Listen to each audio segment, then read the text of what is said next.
if you really want to be transformed, you have to live an intentional life. This is so simple, I don't want you to miss it. Most people don't lead their life, they accept their life. And when you accept your life, you are living on things that are not worthy of your time and effort and energy. Now that's a powerful thesis. Leader understands transformation.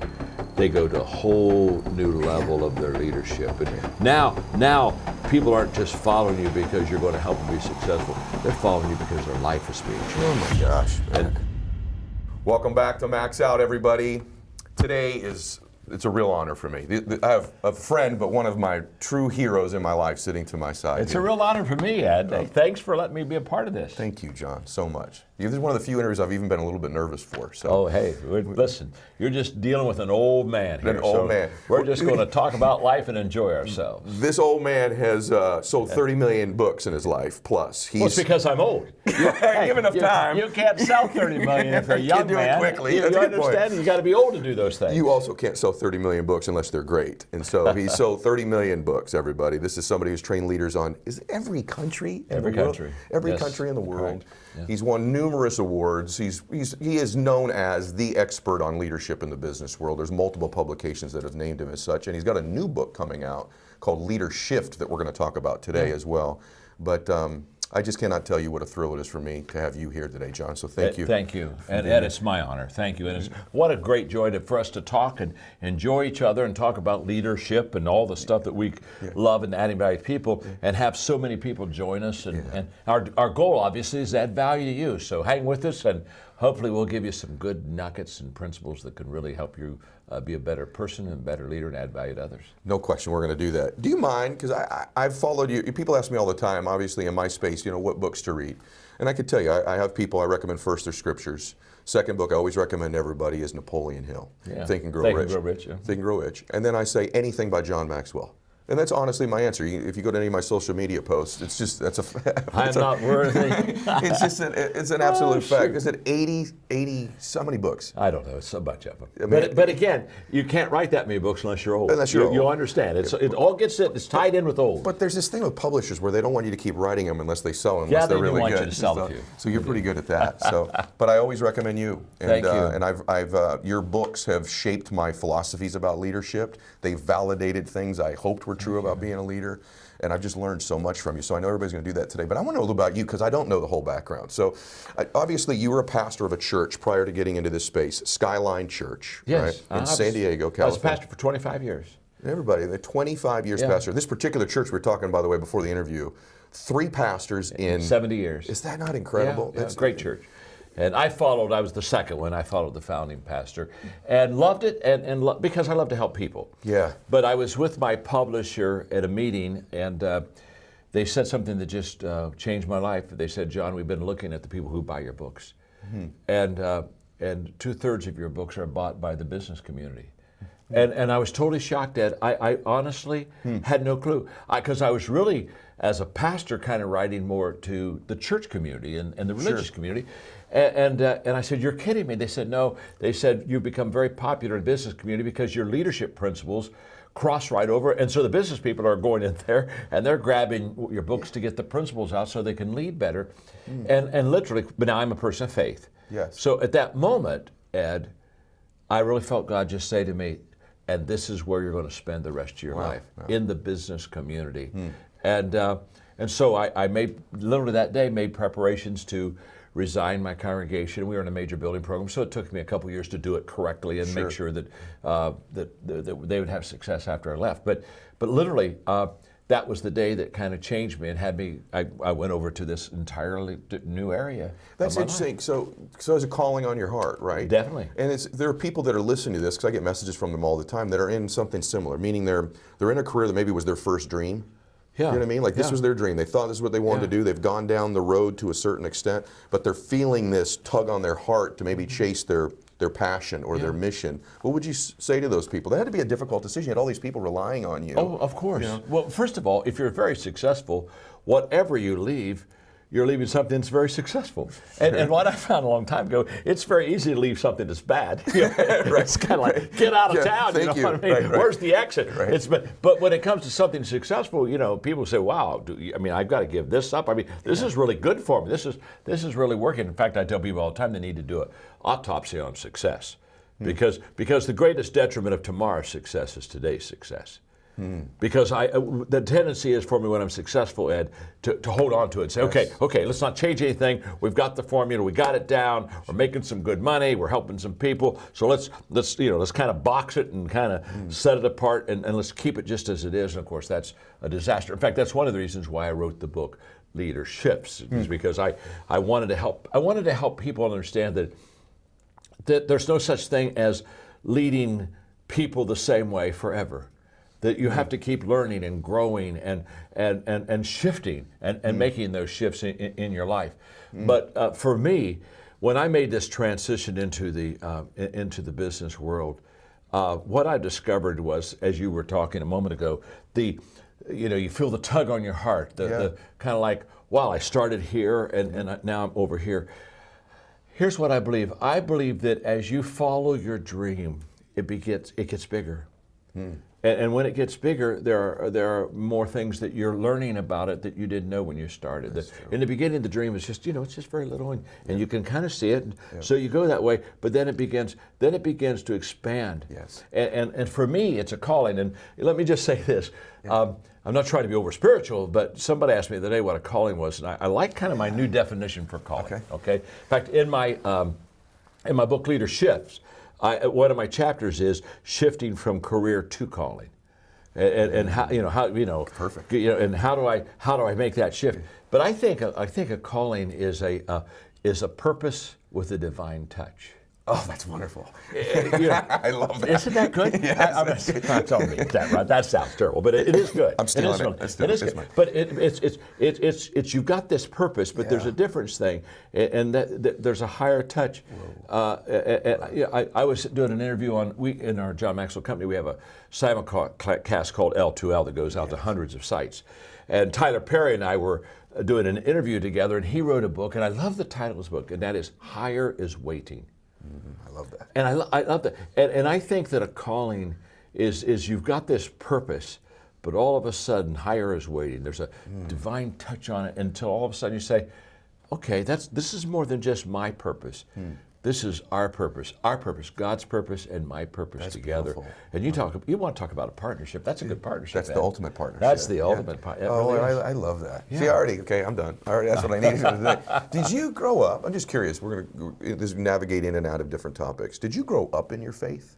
Was that something you were raised with in your household? Yeah. My father was a pastor. Your dad was a pastor So too. I grew up in a beautiful home. In fact, my father's still alive. Okay. He'll be in fact in a couple of days he'll be 97. That's incredible. And that bodes well for you, by the way. Yeah, it really does. It bodes really well for me. But I was very fortunate. When it comes to parents, I won the lottery. I just many people we don't choose our parents. Right. But my parents, my mother unconditionally loved me, and my father had this and still has this incredible drive and entrepreneurship and this kind of largeness about him that constantly expands his world. So as his world was expanding, we were growing up in it, and my world expanded. Yeah. And so I grew up in a leadership culture. Sure. I didn't even know what it was as a kid, but it was your environment. Yeah, it was just it's what it is. It's what it is. It's exactly. And as we shift a little bit, but it is interesting to me because I have people all the time telling me that there's these things that hold them back from chasing that calling that you've described.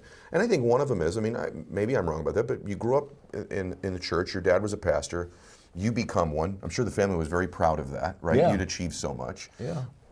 I imagine that adds to the difficulty that your family was so proud of something you had already been accomplishing. I think people all the time say that one of the things that holds them back is, well, my family doesn't support what I'm about to go do. Do you see that too? All the time, and I'm glad you brought it up. I wrote a book, I don't know, maybe 8-10 years ago called Put Your Dream to the Test. Okay. And it's just a good solid book. And in it, the kind of the thesis of that book was that the more valid reasons you have to accomplish a dream, the higher the odds are that you will. Oh, wow. Now that's a powerful thesis. So I mean, there's no cotton candy here. There's no hype stuff here. Yes. And so I basically looked at what are the valid reasons to achieve a dream, and there were 10 of them. Okay. And so I formed it in a way of questions. But the first question is your dream really your dream? And that's where we start, Ed. Because can I tell you something? If your dream isn't really your dream, ain't going to work. And I tell people in the book, hey, the first dream we have isn't our dream. It's our parents' dream. So my mom and dad, when I was 7, they thought I was going to be a musician. And so I'm taking piano lessons from the 7 years old to about 13. I wasn't any good in piano. It wasn't your giftedness. It wasn't my gift, but they're so proud. They go to my recitals and clap. You see, I'm living their dream. I'm playing the piano. I can't play the piano. I'm not very good at it. I'm not gifted, but it doesn't matter. I'm living their dream. Yeah. So what I tell people all the time is we start off our life living someone else's dream, probably our parents. So what happens is a lot of people as adults, they never switch. So true. And so they're still living someone else's dream. And again, it's like a biblical analogy. It's King or David before he was king putting on King Saul's armor. Yes. It's not fitting, and he's staggering around there. Well, I know a lot of people. They're putting on someone else's armor, and they just aren't going to achieve because it's not who they are. It's not their dream. Yeah, that's, by the way, everybody listening, to just go back about 1.5 minutes and listen to that again, please, because that is so absolutely golden true. So that was a difficult decision for you, I assume. It was a difficult decision for me because all I ever knew was pastoring. So let's start there. Yeah. It wasn't a difficult decision for me as far as knowing where I was going to go. Yep. So I think a lot of times we have clarity on where we should go, but there's a lot of emotion that holds us back. Sure. And what was holding me back was the fact that this is what I've known, this is what I studied for, this is what my degrees are, I'm a theologue. And so when I made that transition, Ed, I had 3 very uphill, challenging, difficult years because I had to take the principles I taught and I had to address them entirely different. Sure. I mean, hey, I can't go in the business community and say, now let's turn in our Bibles. Right. And by the way, the worship team, if they'll come on right now, do we have the choir? I don't have any of that stuff. Sure. So now I've got to take, now here's what's beautiful. The leadership principles that I teach and write in books, they all have a biblical foundation. Yes. But I tell anybody, I said, in case that bothers you, you tell me what your leadership principles are, and I'll tell you where the Scripture is. I love because it. It's all, the greatest leadership book ever written was the Bible. And in fact, I have one of my most wonderful favorite projects was that they asked me to take the Bible and put my leadership lessons in it. And so it's the Maxwell Leadership Bible. Saw that. I'm telling you, Ed, I have probably 800 lessons in that now. Yes. And so you just read a little scripture, and here's another lesson that you can apply into your life. But the reason I can do that is because all the leadership principles I teach, they're all biblically based and have a foundation for it. So now I'm going to a new crowd. So the principles, I got those. But now I have to illustrate them different, and I have very little business experience. So what I did, and I think this is what will be really, hopefully this will be helpful to you. Whenever you're making a transition that's kind of out of your strength zone, or certainly brand new like this was, I ask a lot of questions and I listened. And so I just sit down with people like you that are highly successful in business, and I say, okay, let me ask you some questions. And I'd go and I'd ask you questions I learned from you, and I'd take a lot of notes, and I'd pull away and say, okay, now this is how Ed did it, and this is what Ed thinks, and I think I could apply this there. And I spent 3 years humbling myself and being very teachable and saying, I just want to learn, I just want to learn. Because I knew that I had the leadership principles, but principles that are good without application or connection are principles that aren't going to work for anybody. So as a communicator, I know that, so a lot of people, they say, well, I've got this great idea. It doesn't matter if you can't communicate the great idea, it isn't going to go anywhere. So I knew that now I had to connect, I had to communicate. And so I'm asking a lot of questions, and it took me about 3 years to get my rhythm, but I got it. Yeah, obviously. And today, today I love the secular business world because it gives me a chance to to add value to them. It gives me a chance at times to be salt and light in their lives. And yeah, it's a really good thing. Amazing. Who thinks a guy leaving that church ends up becoming the most prolific, successful business leadership author of all time? It makes no sense. It's pretty incredible. I think what you said is really true, though, because I think first off, that dream starts a certain size and grows. The other thing, I talked about this with yesterday, somebody, I think you'll agree with me on this. Also, the path to getting there will reveal itself as you go. I think oftentimes people think, I have to know every single step in order to get to this ultimate vision. Come on. And it doesn't work that way, right? You have to get it revealed to you. It only works that way in a book. Yeah, right. Because what I tell you, see, here, what's this? I'm responsible, Ed, to move on what I see today. Mm-hmm. There's a whole bunch of people, they're wanting to hold and not move because they don't see 3 days, 5 days, 2 years out, whatever. And what I'm saying is, it's kind of like the lights of a car. If I go to the parking lot at night, turn on the lights and say, oh my gosh, I can't go anywhere, I don't see my house. Right. Well, no. Get in the car and start moving in the direction you're supposed to move in. And guess what? You only get about 300 feet of light. Right. You don't get you don't get 7 miles of light. Good. You don't get to see your house. You got to utilize the light you got so that you can get to where you want to go. And so many people they're uncomfortable with that light because it's not long enough. And what's around the corner? And the whole issue is you don't know what's around the corner until you go around the corner. Oh gosh, that's so good. And so you just so you have to be very comfortable, which I am. You have to be very comfortable with traveling, not having all the answers. So true. But can I tell you something? The only way you get all the answers is to go all the way through. Absolutely. You don't get all the answers on this side. And so if I've got to have it lined up and straight and right, and I feel comfortable with it, then I'll never be the leader. And I really believe this, Ed. I believe a lot of leaders fall short because they're unwilling to take what they know now and act on it. And so therefore, they never get to know what they could know. Oh my gosh. I believe that. That is an absolute fact. Yeah. That is the number one thing when I'm coaching people is their unwillingness to act now on what they know so that what they could know would be revealed to them. Absolutely. That's so wonderful. Yeah. All right, you're blowing my mind. So people will be so upset with me if I have the expert in the world on leadership in front of me. We don't talk a little bit about that exact specific topic on leadership. So I've talked on it one other time, so let's is that right? Oh wow! Let's give it a shot. See if I can. You'll be okay. Let's see if I can do it the second time. You'll be okay. You may have to encourage me a little bit I'll here, pull but you we'll see what we can do. Yeah, absolutely. Lift me up a little bit. I'll do what I can, brother. So I think the beginning place is I think most people don't see themselves as a leader. Just that in and of itself, I think most people don't see themselves that way. That it's some mystical role in life. What would you say to somebody who says, "I just don't know that I am a leader or could be a leader"? Well, everybody's a leader, because leadership is influence.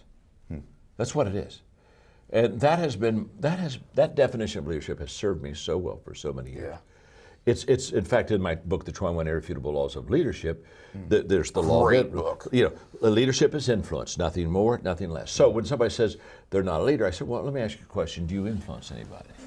Sure. And almost always, I've had a couple maybe, right. I'm not sure, but almost always I'll say, well, yeah, I mean, you have children, okay, you got your family, so yes.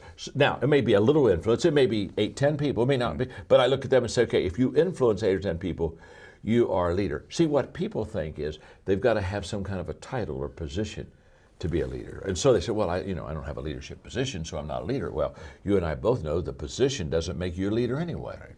It gives you a chance to practice leadership. It doesn't make you a leader. So what I tell people is this: leadership is influence. So how do I increase my influence? Correct. Because if I influence 10 and next month I influence 20, wow, I've doubled my leadership influence. So how do I do that? And it's a very simple answer. To increase your influence, you have to intentionally add value to people. This is where it all begins. So, Ed, let's say that I want to have increased influence with you. Well, my first question isn't, boy, I hope that it'll follow me. The first question is how can I serve you? What can I do to add value to you? So I'm going to ask you, how can I serve you? What can I do to help you? In fact, what's interesting, before we had this interview, I mean, it was cracking me up. Right. We were kind of trying to outserve each other. That's true. Right. Well, what can I do for you? Well, what can I do for you? That's right. I was just thinking and it was a beautiful thing, because all we were really doing is I'm trying to help you. Correct. And here's what I know: if I sincerely add value to you, my influence will increase with you. That's a fact. So we don't need to make leadership complicated. Just go out and intentionally add value to people, and your influence pool begins to expand. And after a while, I'm becoming quite a leader. So leadership isn't title, position. It's all about adding value and serving and making a difference in other people's lives. In order to do that, a lot of people are going to build an organization, build a team. They'll be in some sort of an environment like that. Nobody wins alone, it seems like in life. That's a fact. I was listening to the story you were telling, and I'd like you to share it about, there's the analogy of getting people in the right seats on the bus, but you have this wonderful story about when you played basketball. Yeah. About at the end of practice, your coach would do something very unique. This is absolutely illustrates this point so beautifully. If you don't mind saying that. No, it's a beautiful point. He would have the first team, the better players, 5 players, play the second team. And the only thing that he would do is he would put we who were on the first team out of position. Yeah. And he always stuck me. I was a number 2 guard, but he always stuck me under the basket guarding a guy named Doug Roth that was 6'8", okay? And he'd put maybe our center out there with the point guard. Well, he's put us out of position, and they said, now stay in your position and play to 20. Well, what would happen is the first team would always lose. And he'd sit us back down and say, now, did you lose because of talent? No. Did you lose? No. You lost for one reason. You were out of position. And remember this, whenever you're out of position, you're going to lose. Well, what they did is, I'm guarding a 6'8" guy. They just throw a high pass to him. He's just dropping that belt over me the whole time. Sure. Well, you can't. And so it was a great teaching for me that no matter how gifted you are, no matter how committed you are, if you're out of position, you're not going to be successful. That's why everybody needs to find their sweet spot. Yeah. What do I really do well? Yes. And on that, there's a point that I really want to make, and that is, I tell people, if you want to be highly successful, you've got to get into what I call the top 5%. Okay. So you got 100 people. You got 100 people here in whatever chosen profession you got. You've got to be in the top 5. Yes. You got to get there, and you can only get to the top 5 if you're in your sweet spot. You can't get to the top 5 working on weaknesses. You can't get to the top 5 if I'm not in the area of my giftedness. So you got to find out what you're good at, because that'll give you, if you're committed and if you got good strategy and all this other, you got a good team around you, then that'll allow you to get in that top 5. And once you're in that top 5%, you're in good shape. You're going to do very well. And I tell, that doesn't matter what your profession is, you got to get in the top 5%, and you can only get in the top 5% if you're in your position, if you're in your sweet spot, if you're in your gift. Is there any technique, strategy, thought you have in order to identify what those sweet spots are for you? Oh yeah, trial and error. I mean, when I started, let's go to I started off as a pastor, and so I had a counseling degree. So now I'm counseling people. Well, it takes me about 6 months to realize I'm not any good at that. I'm not. It's not my gift. They're coming in and I'm listening to them, and then I say, well, okay, it's obvious. Here's your issue. Here are 3 things. And I write on a piece of paper and hand it to them and say, now go be healed. Do you know what I mean? Go be healed. And the next month they'd come back in. And I'd say, now, okay, what are we in here for? well, I've got this problem. What's the problem? I heard the last month. You know what I'm saying? Well, did you do the 3 things? No, I didn't do the 3 things. Oh, you go back. Well, it wore me out. I wore them out. I wasn't any good. But that's what I was trained in. But it wasn't giving me the results. And one day, it took me really took me 3 years. One day I realized that when you counsel people, you work on their weaknesses, and when you equip people, you work on their strengths. Oh, that's good. Oh. And the moment I went from working on weaknesses to working on strengths, I was a rock star with strengths, because you show me your strength and I'm going to give you a game plan and let's get going, because I'm a natural equipper, not a natural counselor. Yes. Nothing wrong with counseling, it's just not my gift. You with me? And what did they teach me in college? They taught me how to administrate. Yeah. So I'm in my, I've got my little country church, I'm doing administration. Well, there's no return there. My gosh. And one day I'm waking up and I'm saying, wait a minute, this isn't working. I got to go get me some volunteers to do this administration so I can get back. And so it's trial and error. And sometimes I think we go to people like, Ed, if I'm trying to find out my strengths and you and I know each other really well, I may come to you and say, okay, well, talk to me. What do I do well? Yes. Sometimes we don't understand our own strengths, and it takes somebody that really is a good friend that knows us well that can say, well, I think you're really good in this area, but you got to find them. Yes. And the good news is everybody has gifts. That's right. Everybody. So there's not such thing as a person, well, I just have no gifts, and so I'm left out. Everybody has them. You just got to go find them. But once you find them, that's where, and by the way, that's where you put all of your time in personal growth and development. Because the goal isn't just to learn a lot of things. I know a whole bunch of people, they're very knowledgeable, but they're not very successful. That's right. So what you got to do is you got to say, I'm going to stay in the area of my strengths. Yes. And so when at 27, when I decided I was going to speak and maybe write some books, I asked myself a very simple question: what are the areas that people need to excel in to be successful? And I came up with 4 areas. Okay. Relationships. I mean, if you can't get along with people, hello. Right. Equipping. If you can't develop a team, you may have personal success, but you're not going to have multiple. You're not going to compound success because you don't have people helping you. An attitude of overcoming adversity and difficulty, the getting back up, not quitting, that whole process, and leadership, the ability to influence people. And at 27, I said, those are the 4 things I'm going to spend my life. And if you look at my books, almost all of them are in relationships, equipping, attitude, and leadership. It's true. And I found what I found the sweet spot for people to success. Man. And so I wrote all my books in those areas. I'm going to tell you something. I've read of the majority of your books. And there was a window of time where I read every single one as they were coming out, and now I'm back in that cycle again with you. And for me, the last couple minutes were really valuable because I'm obviously acknowledged like you are as a good leader, and but in my own mind, I've wondered whether I am sometimes, because I'm not a great counselor either.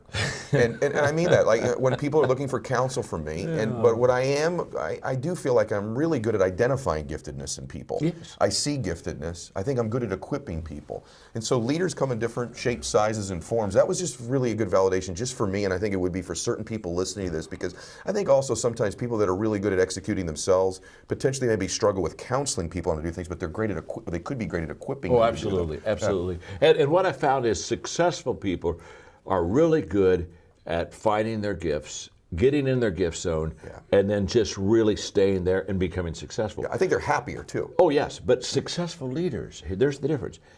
Successful leaders have the ability of what you just described, Ed, of finding the sweet spot for other people and getting them in that sweet spot. And that's where the return is. That's right. I've spent my life, after I discovered what my strengths were, now I'm just helping other people find their strengths, because there's nothing more empowering to a person than to find out that they are good at something and then being equipped and taught how to do it well. That's honestly what you just described is what I enjoy doing most of my life. That's why you're a leader. Well, I hope I'm working on it. Thank you. I just want you to know something. Like the whole interview, everything we're doing today, that was valuable for me, because I've struggled even myself. Like, why am I? That's an element of my ability with people that's just limited. I'm not great at counseling people, but I am good at equipping them. So it's just a distinction that I really appreciate. One other thing about teams, and then I want to talk about the new book.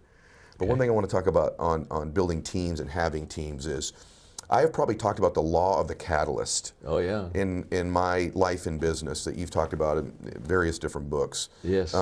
Both identifying them in an organization so that they can grow, and also wanting to be identified as one, as someone coming through an organization. Could you just talk about, most people listening to this are familiar with your work, but obviously there are people that aren't as well. So what is that law of what is a catalyst in an organization? Why is it important? Why do you want to be one? Well, Ed, that's out of my book, The 17 Laws of Teamwork. And basically that chapter is about the fact that good leaders have the ability to make things happen. And so when people look at me and they say, okay, John, I'm looking for maybe a potential leader, what's the first thing I look for? The first thing I say for them to look for is, look for somebody that makes things happen. Yes. Because but there's a whole bunch of people, they're wondering what happened. You know what I'm saying? And they're not the one you want to recruit. So I say, go find, because here's what I discovered. If you can make things happen for yourself, you now have the credibility to make things happen for other people. Whoa. If I'm not successful, there is no appeal for you to follow me. I tell people all the time, success is the credibility of a leader to lead. Because you think about it, no one ever got, nobody ever said, oh my gosh, I'm financially in deep weeds. Oh my gosh, I think I'm gonna go call my buddy Joe. He's been bankrupt 3 times. Hey Joe, no, you don't follow Joe. Joe's been bankrupt 3 times. You got to go find somebody that's successful with money. So I'm going to get a divorce. Oh my gosh, I'm going to call Jack. He's been divorced 4 times. Right. Yo, Jack, help me with my marriage. You see, people, when they need help, the first thing they think about is who is better than me that I can follow. And so the credibility of a leader as far as to lead is that they're successful. I mean, if I'm successful, I say, hey, I'd want to join my team. Well, of course. I mean, if LeBron James was in the room right now, LeBron says, we're going to play a little basketball, and LeBron says, you know, I'll pick, and then John will pick. Well, when LeBron's there, you've got your hand up and say, LeBron, pick me, because you're going to win if you get LeBron. And every time I'm getting ready to pick, you're diving behind the chair. It's a fact. You don't want to be on my team. You're going to lose on my team. And so what I tell people all the time is that the first thing you've got to do is you got to get good yourself. If you're why would I ever think that I should lead somebody if I'm not any good at it? So true. Okay, but once I'm good and I found my success, now I began to say, okay, how do I compound this? Well, I compound this by looking at Ed and saying, okay, Ed, let me help you find your sweet spot, and let's get you on this same road, because now all of a sudden, this is how I really build a team. And so the law of the catalyst is all about making things happen. Yeah. And that's what I look for. I mean, Jack Welch, his phrase was, that, you know, who's going to get out of the pile? Yeah. You know, he'd say when he's at General Electric, you know, there's a big pile of people in this company. Well, who's going to get out of the pile? Well, somebody's going to climb out. Mark Cole is the CEO. I have 6 companies, and Mark Cole's the CEO of them. And the reason he is because he got out of the pile. Yes. He got out of the pile. He started in the stock room. Yes. And did he really? Yeah, Mark did? Yeah, absolutely. Did you really? Wow. And I just took him out last week. No. but That's awesome. Mark's here, by the way. He's cracking up over this. Here with us. But he got out of the pile.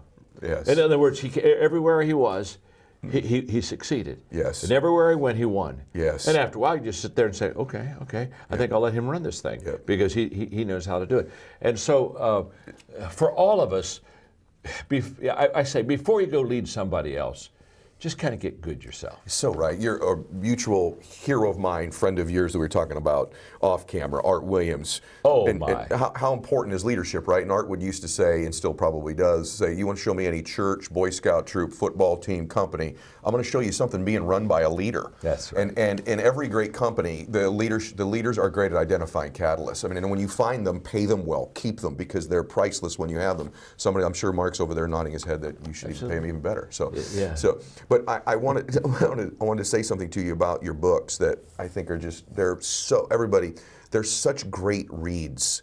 They're easy to read. They're memorable. He makes points and then backs them up with incredible stories and anecdotes and quotes. And so it's the other thing about your books. They're incredibly, I would say, the information is profound, unique, and deep, yet very easy to, you equip people so well with the way you write it that it's transferable. That's right. The information is so transferable. You do that better than anybody's work that I read. I enjoy reading every single book. The problem with your books oftentimes is when you highlight them, you would almost be better off in John's books, highlighting the parts that you don't want to go back and remember, because he's literally just covered in highlighter when you highlight his books. I'm serious. Thank you, buddy. It's an absolute fact. I always get tired of highlighting. It's like every single part of every single page, it would seem to be. Well, I'm a communicator.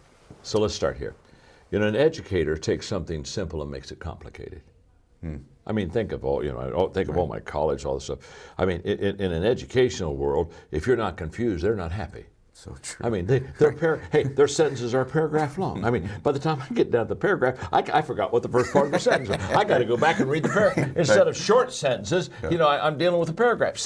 But a communicator is exactly opposite. They take something complicated and make it simple. Wow. And so here's, when I write a book or when I speak, doesn't matter. My first objective is to keep it so simple that when I say it, it immediately resonates with people. Wow. In fact, anytime you have to explain what you said, you didn't say it right the first time. So my joke is I put the cookies on the lower shelf so everybody can have some. And so, simple as far as understanding, but deep, because there's a difference. Sure. But deep when it comes to profound results that it will make in your life. It's an absolute fact. I mean, one of the principles I teach is very simple. I just hold my arm up in the air and I say everything worthwhile is uphill. Everything. Everything. There's nothing in your life worthwhile that's not uphill. It's all uphill. Well, everybody gets it. I mean, it's all uphill. So good. You know, and here's the problem: we get uphill hopes, but we have downhill habits. Okay, we're in trouble. You know, got a downhill habit, you're not going uphill. Got to change that habit.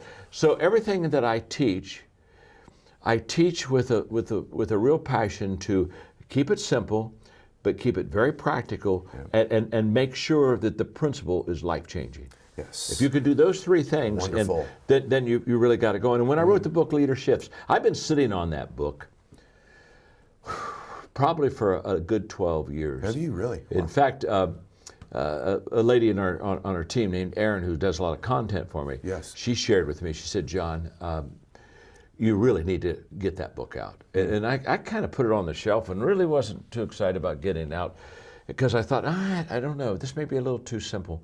But when I started writing, I thought this is going to be life-changing. And now that I'm looking at the book coming out, I'm so excited because here's what happens. We start leading in a way that gives us some success. And immediately we get into this pattern. And what we don't understand is that leadership, if leadership is about anything, it's about adjusting and being flexible. And if you want to be a manager, then nail it, get it straight, do it the same way every time. That's management. But when it comes to leadership, in fact, if you go back into the 1980s, there were no leadership books in bookstores. Right. They were all management books. Right. Because you were trying to manage your company, your business. And then things began to change so fast, people were saying, this management stuff doesn't work because this baby isn't staying the same. I turned around and it moved on me. Man. And so I've got to get in front of it. And so leadership is all about being in front. Well, if you're in front, one of the first things you know is if you're in front, you don't know everything. Yes. So the issue is not knowing everything. The issue is when you know something, adjusting as quickly as you possibly can. Because if we don't adjust quickly, we miss it. Yes. Because it's a timing thing. Especially today. Oh, well, I was getting ready to speak for a company recently, and their theme was fast forward, and we were doing a pre-call, and they asked me, they said, what's fast forward mean to you? I said, well, fast means faster. As you look in the future, if anybody thinks that the future is going to be a little bit slower, or I love these people say, well, honest to God, I'm just waiting for things to slow down. You know what? I would suggest dying. That's what that's probably about the only way it's going to slow down for you. So fast is faster, but let me tell you something. Forward is shorter. When I started off as a leader, we had 10-year long-range plans. And 5-year was a mid-range. A short-range plan when I started off, now I'm talking about in the dark ages now, was a 2-year plan. Yeah. Well, a 2-year plan now, that's a ridiculous long range. I mean, that kind of makes you suck air. You say, I think that's a little bit long. Yes. So what I know is fast is faster and forward shorter. Very good. So let me tell you something. The only people that are going to win are people that can make leader shifts and adjust quickly. And so I wrote the book. I talk about 11 leader shifts that I've made in my lifetime. Yes. And people ask me all the time, they say, John, how have you stayed, I'm 71, how have you stayed on top of your game? And I say, it's very simple. It's not the same game. Gosh. Okay, baseball is called baseball, but it's not the same game. So true. I mean, you don't go to the baseball game the second day and say, oh my gosh, now wait a minute, that leadoff hitter got a single yesterday. Oh, he struck out. Oh my Lord. You see, it maybe had the same title. Yeah. But it isn't the same game. Yes. And you don't lead today's game on yesterday's results. No kidding. Babe Ruth said one day, he said, yesterday's home run won't win today's game. That's right. And I'll tell you what, yesterday's thinking won't win today's game either. So I talked about leader shifts that you need to make in your life to keep you on the edge and to keep you adjustable and flexible so that you can really lead your people well. Because here's what I know. People don't like change. You're right. So when the leader is resistant to change, he's going to get into this leadership gravity pool, or she is, that's going to go down every time. Because I can tell you, you're not going to have the people behind you saying, come on, let's make some more changes. Let's make some more adjustments. No. Remember, they're wanting to hold on to what they have. And your job as a leader is to say there's something better. If you'll just let this go, there's something better for you here tomorrow. And that's and that's what the good leaders do. See, I think the timing for this book, based on what you described, is so requisite. I was involved in, obviously like you are, multiple different companies. I was in a meeting last week, and one of the folks in that company that was leading it, whom I like a great deal, but 5 different times in the meeting that person said in the meeting, well, the way we've always done it is. And I thought, this is the beginning of the death of that organization. The way we've always done it is. The way we've always done it isn't necessarily what we should be doing now. It's interesting, you take a look at a guy like Belichick. Yeah. Coach Belichick in the NFL, right? Great example. Great guy. And people say, well, why have the coaches that have left him maybe not had the success that he's had? And I think one of the reasons that happens, I work with a lot of the guys in that league, I think oftentimes when a coach leaves someone like that, they're constantly saying, well, what Coach Belichick always did is. Meanwhile, Coach Belichick's evolving all the time, and you've got this snapshot of the year or 2 you were with him. And so I think that's absolutely true in almost every business, that leaders take snapshots of both their own company or maybe even the person they worked with in the past that was a great leader. Yeah, Malcolm Gladwell makes a great statement on that, and he basically, his statement is that if you are comfortable today with what you were comfortable with yesterday, you're already in trouble. Man, that sounds. And I believe that to be. Do you think that's part of you, John? I mean, I was thinking about you driving over here. We have several mutual friends, and I mean, right when I met you, you were the most energized, intense, confident, kind person that I recall ever meeting, right? I'm sure I've met, I mean, you are 71 years old, yet it seems like you're on your A game right now. A+ game, thank you. A+. And I know even how difficult it was even for us just to get a conversation today. And so you embody these things. One of the things about that I think makes a leader great too is they're congruent. So meaning the things you're writing about are the things you're doing. Oh, and that's so, beautiful. And you're incredible. So I want to make sure everyone has a chance to get this book. So the book's out in a couple of weeks, everybody. It comes out February 5th, but they can pre-order it right now on Amazon.com. On Amazon.com. Absolutely. And so you're going to want to make sure that you do that, everybody, now. You want to be the first people to get this book. I obviously cannot wait for this book. I want the different organizations I'm involved with to read this as well. I'm telling you, listen, everyone. Not that John needs this. My full, complete, entire endorsement of the things this man teaches and writes, you have from me. And so please go get this. It's going to serve you. And when we say leader, by the way, a lot of you ladies that are listening to this that are entrepreneurs, your number one leadership job is dad or mom. And so when we're talking about the law of the catalyst, ask yourself, who's the catalyst in your family? Who's the one changing your family tree? Who's the one leading your family? Who's the one setting the culture in your family? As a parent, how great are you at identifying giftedness in your children and bringing that out of them? All of these principles apply not just in the business space or just in the faith space. Can we talk about a couple chapters in the book, though? Do you mind just covering a couple things? You're the boss. Well, we're limited on time, but I want to max you out here a little bit. So, because I watched this. One of the chapters in the book, and we're not going to give the entire book away, just a couple thoughts on a couple of the chapters. Sure. Pleasing people to challenging people, the relational shift. So many leaders are afraid to or unwilling to challenge people, I think, oftentimes. Perhaps that's because they haven't built the relationship with them that they need to. I'm not sure why that is, but can you just speak to, what do you mean by pleasing people to challenging people? Well, that was one of my most difficult shifts. Because I grew up in a very wonderful home, relationally strong. And so I kind of had this idealistic idea about people that they all got along. And so when I started pastoring, it didn't take long. It's kind of like, whoa, they're not getting along, and they're supposed to be people of faith. And and so here I am in an environment which basically grew up with very little contention and strife, and so I'm having it. And so my first thought is, well, I'm not leading well. My gosh, if I was leading better, they would all be happy. And so my goal for about the first 3 years was to make everybody happy. So I'd go around, and if you weren't happy, I'd run over and say, okay, what do I need to make you happy? And of course, you've got a long list. So I'm over there, I'm trying to fulfill that list. I'm going over there, and what do you have to make you happy? And after a period of time, I began to realize this is not leadership. My goal isn't to make people happy. I'm not a clown, I'm a leader. My goal is to help people. And all of a sudden I realized when you help people, they're not always happy. And so my responsibility is to help you, not satisfy you. And so when I was writing the 21 Irrefutable Laws of Leadership, I was signing books and the 21 laws, and a guy brought the book up to be signed, and so I'm signing it, and he said, I disagree with one of your laws. And I said, oh, that's okay. And I signed it and handed it back to him, and he just stood there. Looked at him and said, I don't think you hear me. He said, I disagree with one of your laws. And I said, okay, well, that's okay. And then I realized that it wasn't okay with him, that it was okay with me. You, right? That he disagreed with one of his laws. And that's what I looked at. I said, I didn't write the book to make you happy. I wrote the book to help you. It's like a person says, I disagree with the law of gravity. Well, it's okay. Yeah, right. Go to a 4-story building, jump off, you'll buy into the law of gravity. I mean, the laws don't ask you if you like them. The laws say these are the laws. You got to learn them.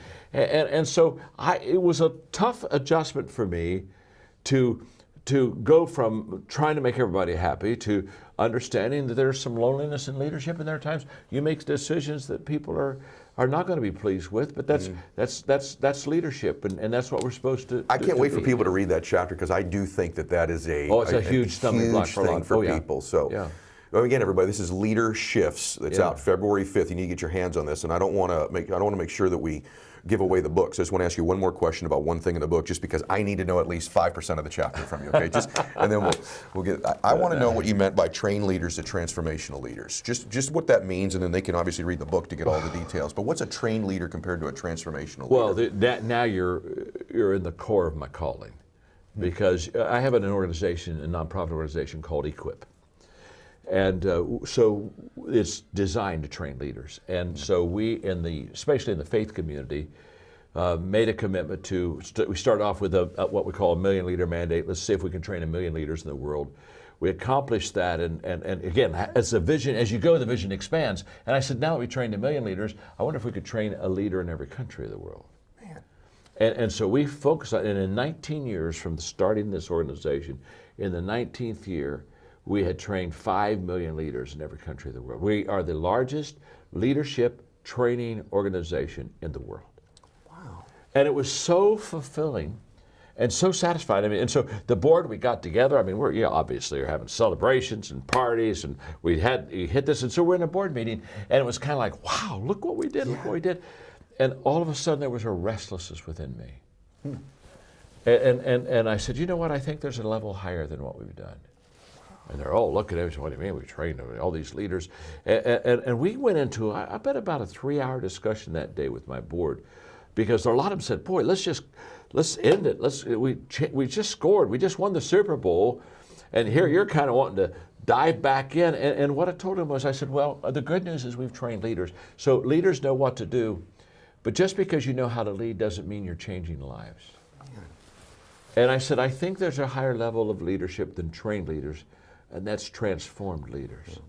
And so we've got to figure this out. And honestly, even my key people, they looked at me and said, boy, I don't think we understand this transformation. What's transformation? And what I told them was, I can't explain it, but when you see it, you'll know it. Oh my goodness. And so we started going in and developing the identity, the characteristics of a transformational leader.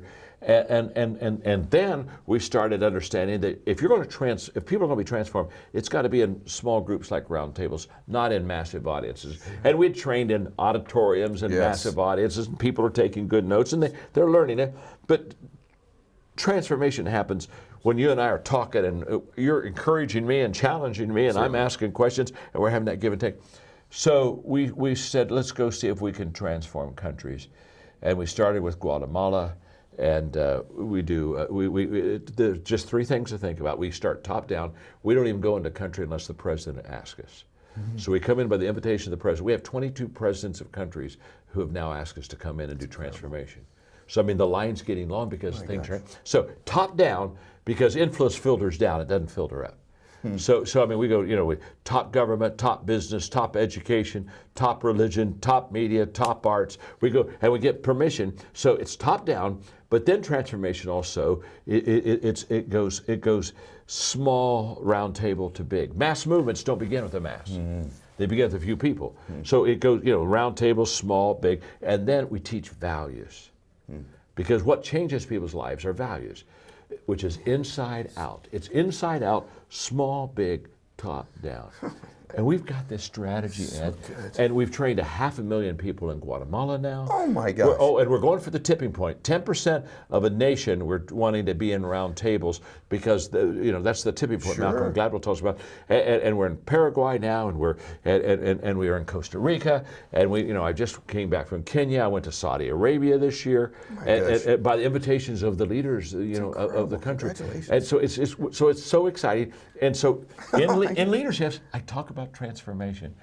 And it's just one chapter, but it was a shift I made, and it was a great shift.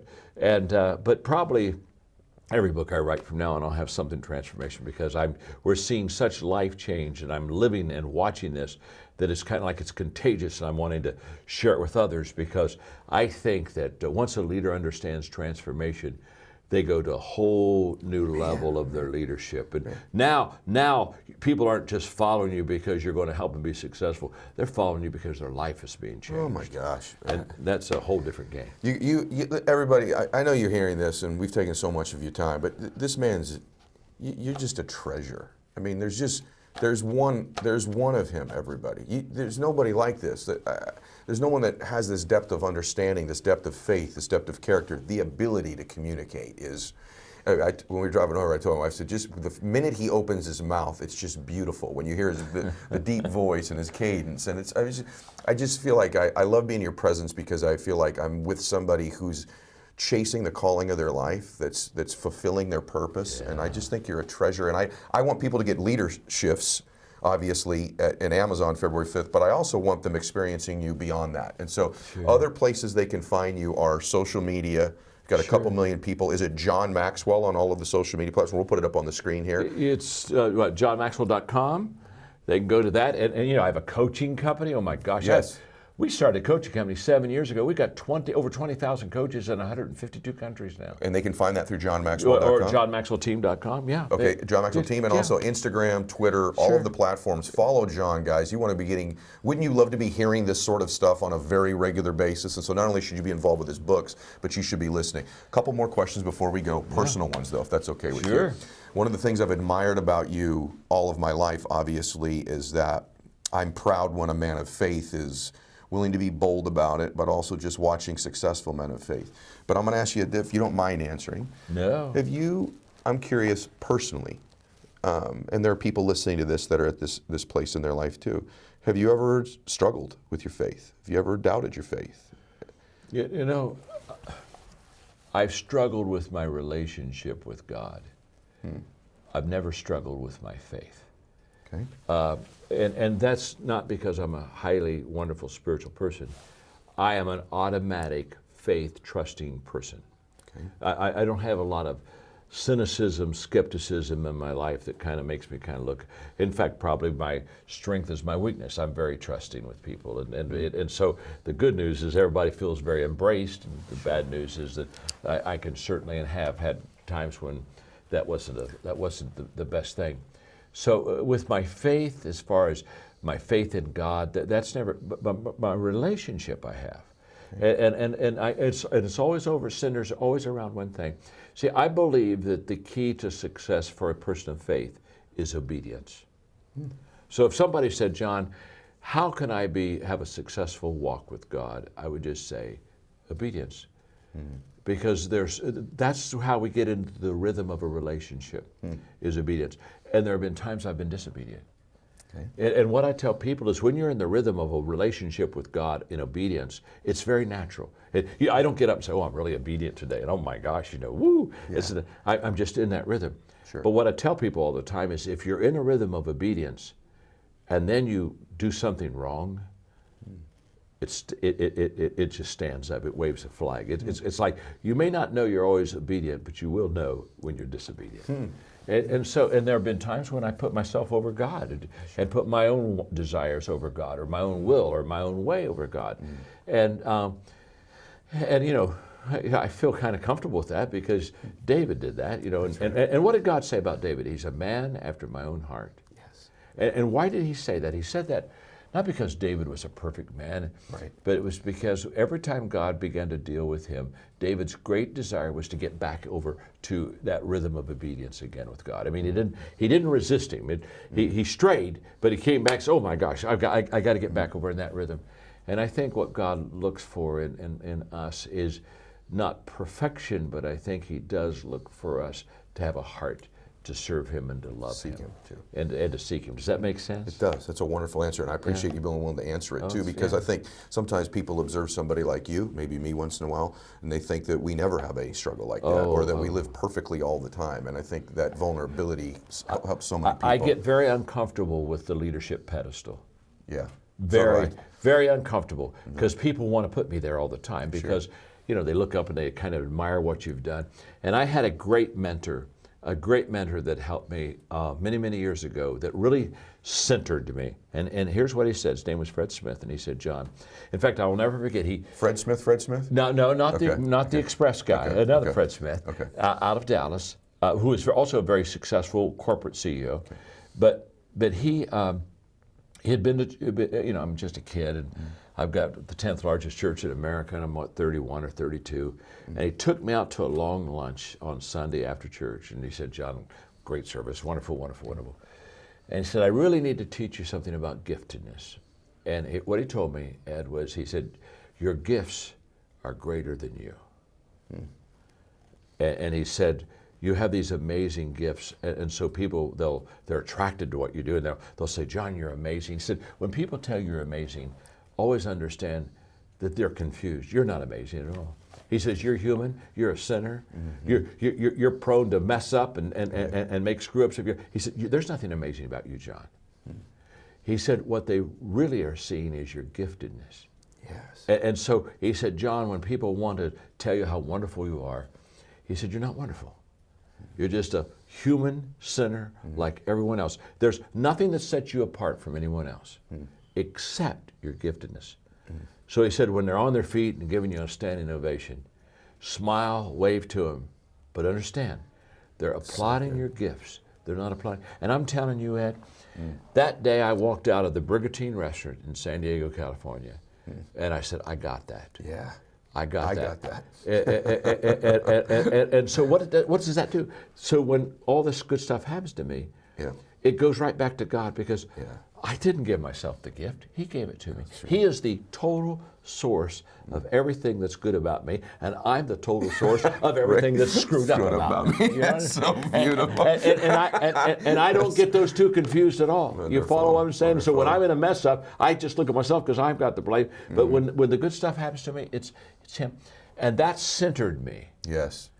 And I can tell you today that I'm very appreciative when people, John, but when they say all those things, I'm walking off the stage, I'm saying to God, the only reason they're standing is because you gave me these gifts. And by the way, He can take them from me anytime He wants to either. Right. And so therefore, I want to make sure that I always am grateful for that gift, because again, a gift could be given, but a gift could be taken away too. That's so beautiful.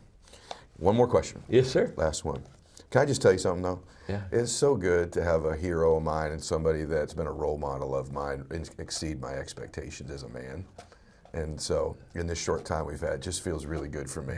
I hope that someday people feel that way, the way I feel about you. Well, because kind. I've watched. We've spoken on the same, obviously, agendas a couple different times. Sure. And I've read your stuff, but I've looked up to you, and you exceed my expectations. So I'm really well, this grateful is the beginning of a long, beautiful relationship, Ed. I feel that way. Yeah, no. This is kind of like the catalyst for us to now spend some time together. Very grateful. I greatly admire you. Thank you. And am grateful, very grateful for you letting me be with you today. Oh, our audience is most grateful, and so am I. So thank you.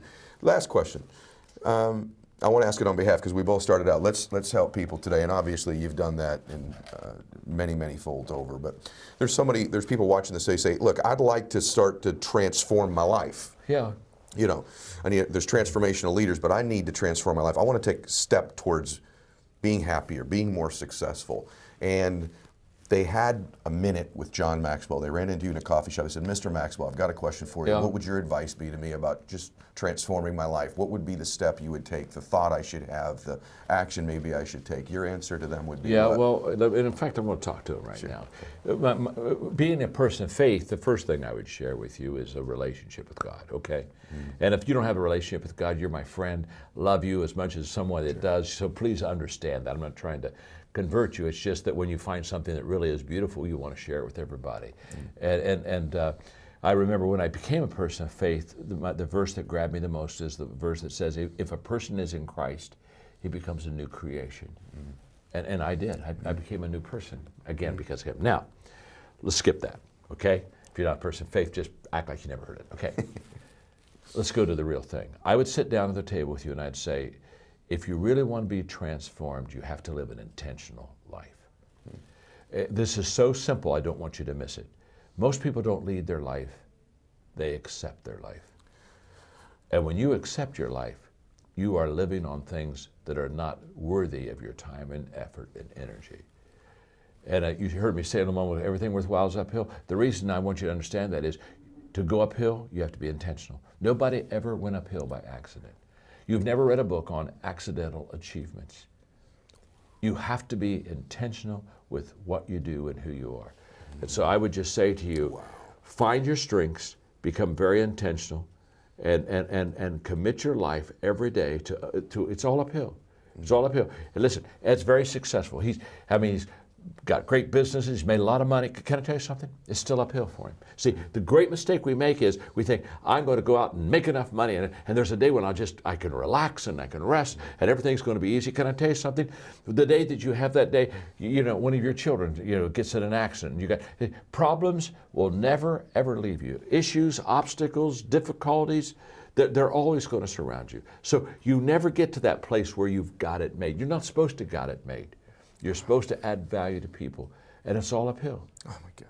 So the moment I understand that, then what happens is I commit myself to it, and then it becomes a beautiful uphill climbing life. Because one thing that's beautiful about going uphill is the scenery is really good. So you got to be intentional with it. So that's what I would say to them. Be intentional. Start today. And here's the difference. Good intentions are overrated. Gosh. I know so many people, well, I'm going to do that. Yes, I think that's a good idea. I think I'm going to do that. So good intentions are the most overrated phrase in the world. You've got to go from good intentions to good actions. Nothing happens until you've got good actions, and you won't have good actions until you're intentional with your life. My name's John, and I'm your friend. And I'm yours. I'm so grateful you're my friend, and now you've made millions more friends that are so grateful for that connection with you. So thank you so much, brother. I mean, honestly, it's my pleasure. It's my pleasure. Yeah. And everybody, I know that you're grateful too. Please do a few things I'm going to ask you. Number one, I'd like you to go get John's book, because it's going to help you. He doesn't need to sell another book out of the 30 million he sold. He wants to serve you and help you, so please go get Leaderships. Also, follow John on social media. You already follow me or you wouldn't be watching this, but I want to ask you to please refer the podcast to different people. Subscribe, leave a review, help it move up the rankings. And just remember, every day on Instagram, I run the Max Out 2-minute drill. And what that means is when I make a post on my main feed, everybody makes a comment within the first 2 minutes. You go into a daily drawing. We pick a winner every day. Some of them win my book. They could win John's book, coaching calls with me, Max Out gear, you name it. It's just to keep you engaged in the Max Out universe and in the community. So make sure you're making comments on my posts and staying engaged and connected with me. John, thank you so much for today. It's my pleasure. Exceeded my expectations. God bless you, everybody, and Max Out. Hey guys, thanks for sticking around. If you'd like more, click the videos right here. They're exactly what you need to see next. And if you're new here, hit subscribe and become a part of the Max Out community. And tell me what you think about the videos in the comments below. I read all of them every week, and I select winners that get all kinds of prizes, gear, coaching calls with me. Make a comment.